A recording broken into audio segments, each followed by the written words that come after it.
Hi Mark, I'm going to read some news for you. The first one is Facebook email is going away, in case you notice. Editor's note: Mobile World Congress is the world's largest mobile tech trade show looking at the current state of mobile and where it might go next. Watch CNN International's coverage live from Barcelona on 24th February to 28th February. Get the latest live updates from the event on CNN's live blog. Check your Facebook mail lately? Didn't think so. Appearing not many others did either, so after 3+ years, the world's largest social media outlet is pulling the plug on its little-used email service. The company confirmed Tuesday. We are making this change because most people haven't been using their Facebook email address, and we can focus on improving our mobile message experience for everyone, Facebook said in a statement. For those who do have a Facebook mail account, message will be forwarded to the primary email address listed in a user's account, the company said. The changes are planned to roll out in March, and users can turn off that forwarding option if they prefer not to have their personal inboxes flooded with this message. It's a little bit of bowling to the inevitable, said Justin Lavery, editor of the trade site Inside Facebook. The email addresses, which show up as messages for Facebook users, never took off, and when Facebook tried to make them the default email accounts for all users in mid-2012, a lot of people were unhappy with that, he said. It was kind of rolled out to everyone regardless of what they wanted, Lavery said.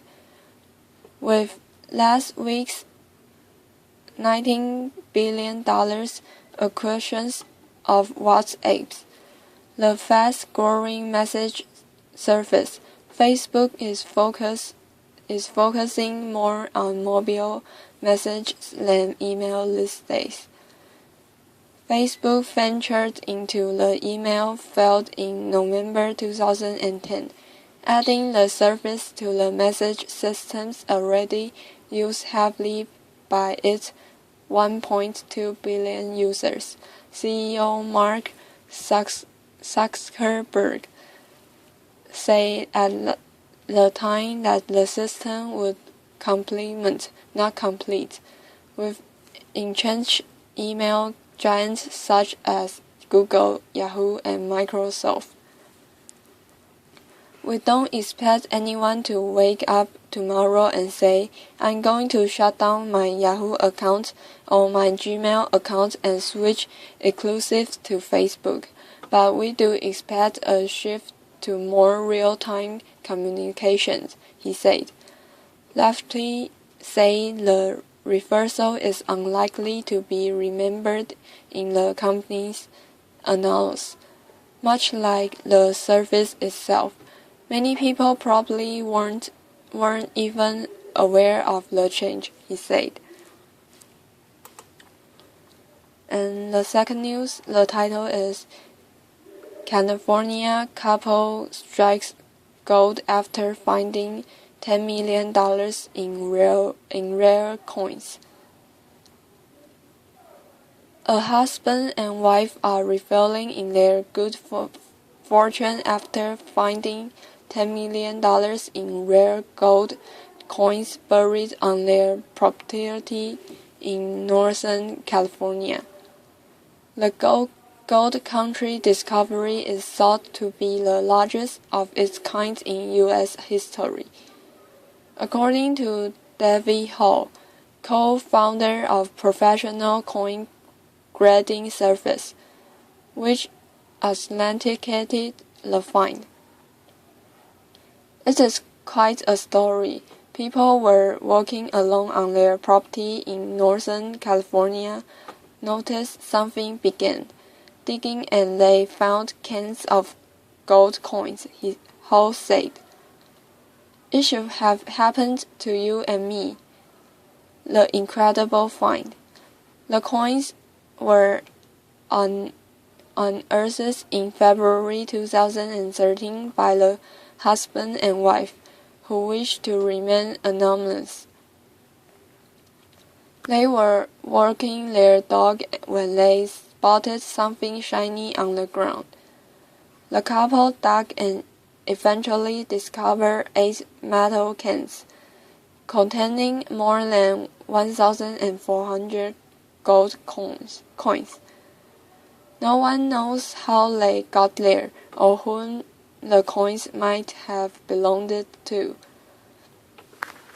Somebody could have buried them and then died before they let anybody know where they were, Ho said.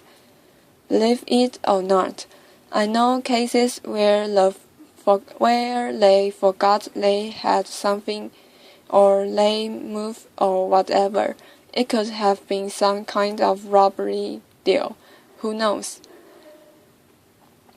The treasure is known as the Saddle Ridge Hoard because it was discovered near a hill the couple called Saddle Ridge. In their effort to stay anonymous, the husband and wife aren't saying exactly where the fortune was found. These coins could change history. The coins in $5 and $10 and $20 denominations date from 1847 to 1894. Most were minted in San Francisco. They have a combined face value of about $27,000, but experts believe they could fetch $10 million or more. Many are in pristine conditions, including at least 14 coins that are considered the finest known for their date and mint mark. An highlight from the hoard is an 1866-S non-mortal double eagle, valued at close to $1 million. The couple is planning to sell much of the collection. Approximately 90% of the coins will go up on Amazon.com's collectibles site, according to Don Cargin of Cargin's Inc., who is assessing the anonymous owners. He told CNN the couple wants to donate some of the proceeds to charity. Basically, they are thankful and they think it's wonderful that they are going to be able to save their property that they thought they might lose, and again, they want to give back to the community and to needed people, he said.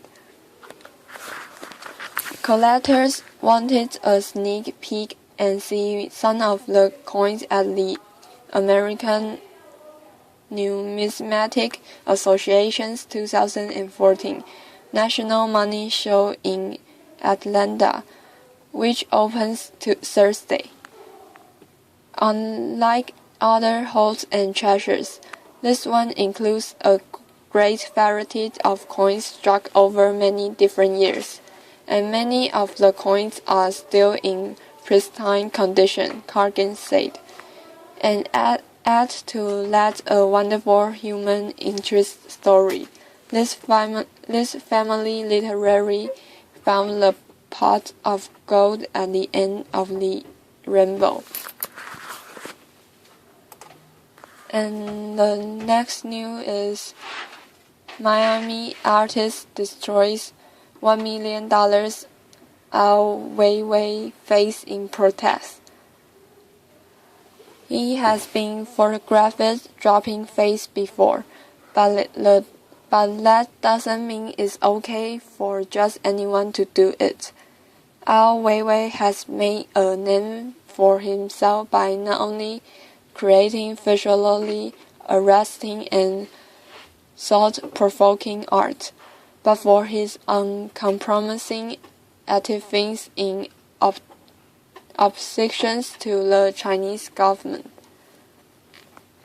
Ai was on the receiving end of a protest this weekend when a local Miami artist smashed a color-based face valued at $1 million. Part of the artist, according to what exhibitions at the Paris Art Museum Miami (PAMM) in the city. The exhibitions also include photographs of the Chinese artist dropping what appears to be Han Dynasty's yuan. Maximo Camero, a Miami-based artist, was named in a police affidavit as the defendant. He told an officer that his act was a protest against the gallery's decision to only display international art. The police report states that Camero picked up the face before being advised to put it down by a museum official. He then dropped it in protest. He was charged with criminal mischief. Questionable protest. Ai, meanwhile, told CNN that he didn't have much reactions to the news, but said that he thought that a line should be drawn when it came to damage public or property as part of protests. I can have a show in Beijing, but I cannot go to museums to break work in Beijing, he said in a phone interview. My work is basically forbidden to be shown in China. The protest itself may be valid, but to damage somebody's work to do that is questionable. I'll say that he considered his work, especially the triptych which shows him dropping an antique yuan, to be very different. My work belongs to me. It doesn't belong to the public, and also it doesn't belong to somebody else. He said he believes he has been contacted by the gallery, but he isn't taking the loss too seriously. I don't really care much, and actually my work is often damaged in different shows because it's fragile, so normally I don't take these things too highly. Damage is damage, you know. If they have insurance, maybe it will be covered. Condemnations. The museum issues a statement concerning the incident, condemning Camero's art. Although the museum can speak directly to intentions, evidence suggests that this was a premeditated act. A PAMM statement read, as an art museum dedicated to celebrating modern and contemporary artists from within our community and around the world, we have the highest respect for freedom of expression, but this destructive art is vandalism and disrespectful to another artist and his work, to Paris Art Museum Miami, and to our community. Camero told the Miami New Times that it was a spontaneous protest, and that he left the face and let it smash on the floor like Weiwei did in his picture, then waited for authorities peacefully and never resist punishment. Ai Weiwei rocks out against detention. And the next news is called Hong Kong police on alert after China's sex industry crackdown. Hong Kong police plan to step up efforts against vice operations in the city following a massive crackdown on prostitution last week across the Chinese border, where police in Daqing raided 2,000 establishments and detained more than 900 people. Senior Hong Kong police expressed fears that the special administrative zone could fill the vice vacuum left after the raids by more than 6,000 police on the Chinese industrial city just 60 miles 100 km to the north. Commissioner of Police Andy Chen Wei-hong told local media that police would be stepping up operations against the sex trade, adding the proliferation of vice in the territory was a concern following the crackdown. There is definitely potential for the sex trade to suddenly grow quickly here, but it won't just be confined to a rise in prostitution. A senior Hong Kong police officer told the South China Morning Post. It will bring with it all the usual vice that goes with it: narcotics, money laundering, child protection. The Chinese Ministry of Public Security on Sunday ordered police across China to step up efforts to tackle the three vices: prostitution, gambling, and drug trafficking, warning officials they would be held accountable for illegal activities. While Daqing, situated between the large population zones of Shenzhen and Guangzhou, has long been associated with prostitution. It is known as China's Sin City. China's Ministry of Public Security has indicated it will not limit the crackdown to the city, and that the operations will also target officials benefiting from the trade. Be resolute with the crackdown no matter who is involved, and regardless of what official ranks they are at, with no listings or soft-heartedness, the ministry said in a post on its website over the weekend. Daqing Deputy Mayor and Police Chief Yang Xiaokang was fired from his post last week, and 10 other senior police officers have been subject to a range of punishments in the wake of the raid, state media reported.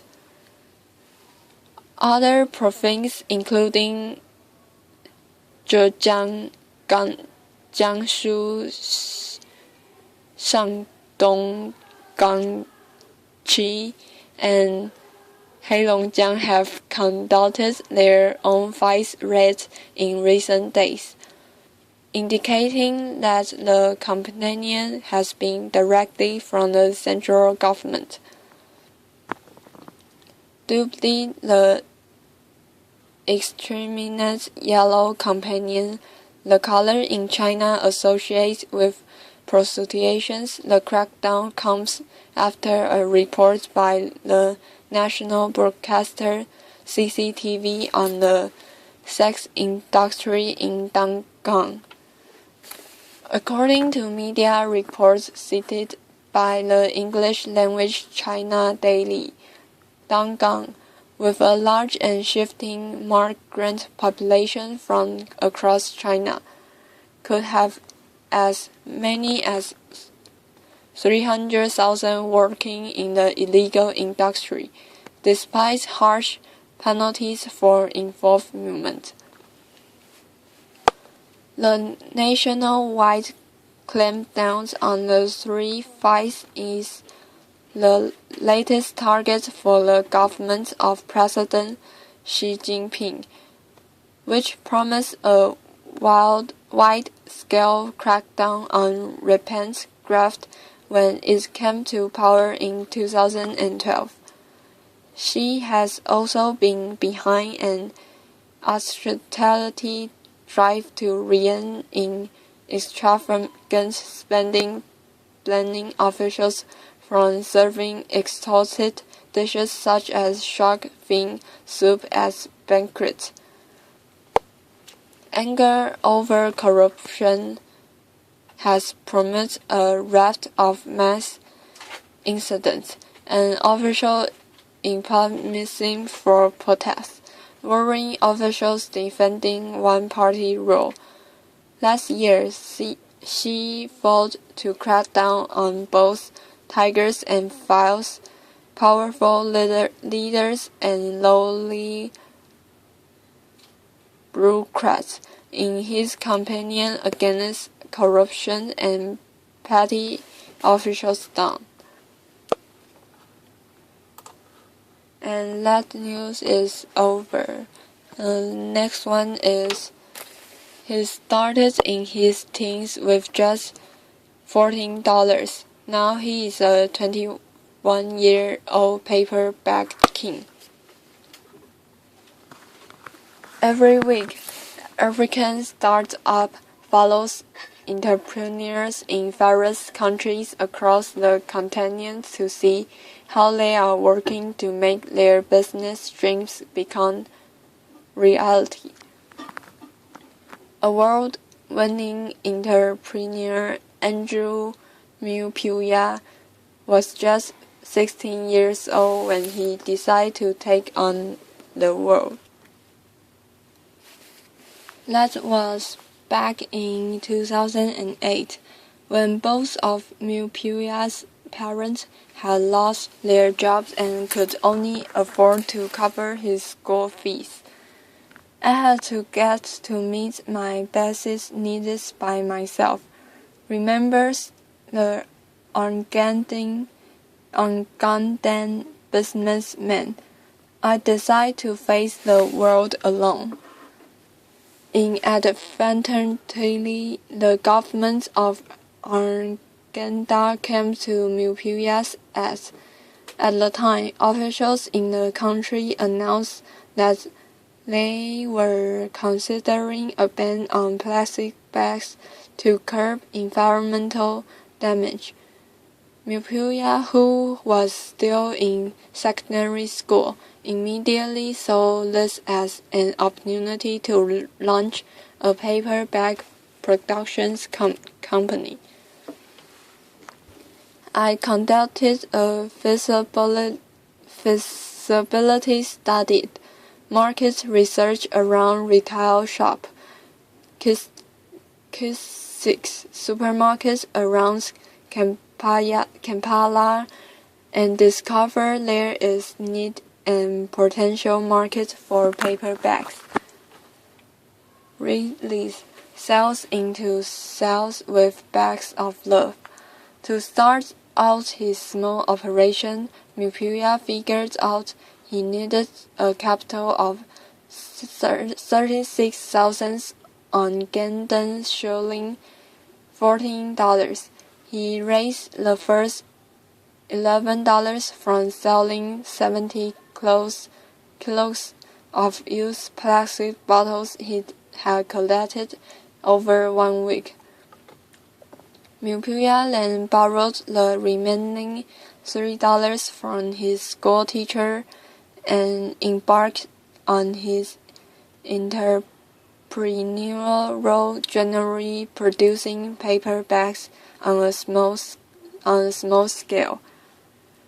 Since then, the business has grown extensively, and today, at the age of 21, Mupuya is the owner of Yours Entrepreneurial Link Investment (YELI), the first registered on Gundam company to make paper bags.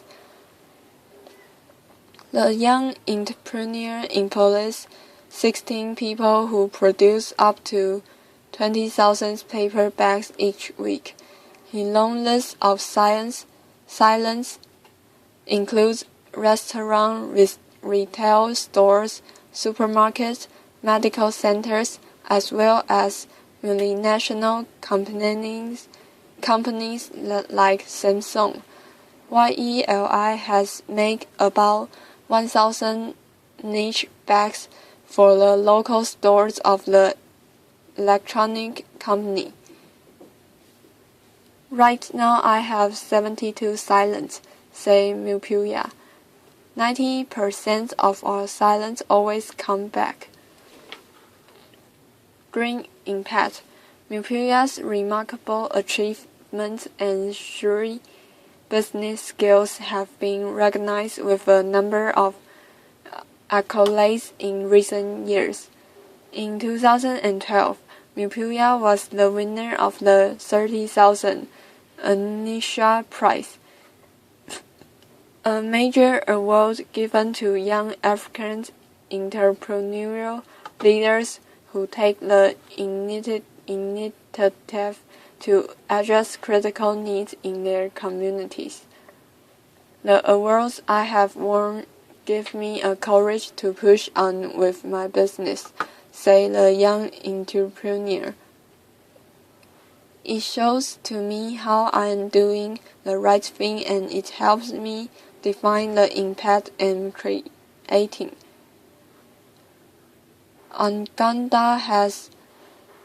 Uganda has attempted to ban plastic bags in a bid to deal with its acute waste management problem and promote environmental conservation. Yet, they are still used in Kampala and often block drainage systems or collect in heaps on the side of the road. Mupuya, however, believes Uganda will eventually choose paper over plastic, and he even plans to build a recycling operation. A paper bag is eco-friendly. It can easily decompose, he says, but plastic bags take too long, so that is the difference. Just the start. For now, Mupuya sources his paper from Nairobi, the capital of Kenya. His business is housed in Kasokoso, a slum just outside Kampala's bustling city center. Here, everything is done by hand and with precision. YELI employees turn out thousands of bags daily, cutting the paper manually and then folding it and gluing it appropriately. But this takes time, and as customer numbers grow, the team cannot keep up with the increasing orders. Mupuya says one of the biggest challenges for his startup right now is supply and demand. It needs time to produce the right quality and quantity to all silents. Because it's run manually, he says, it's quite hard to catch up with some silents who are used to cheap plastic bags. At Mupuya. My next step is to get a machine because I'm only able to supply 5% of the demands I have. Yet Mupuya say that this is a problem that most science understand, pushing him to keep thinking big and press ahead with his plans to promote environmental conservation. My vision is to have a cleaner Africa by eradicating use of plastic bags and emphasis on paper recycling, he says. I dream of having a big plant where I am able to supply paper bags all over Africa at Mupuya, putting emphasis on insisting about environmental conservation. So I believe this is just the start.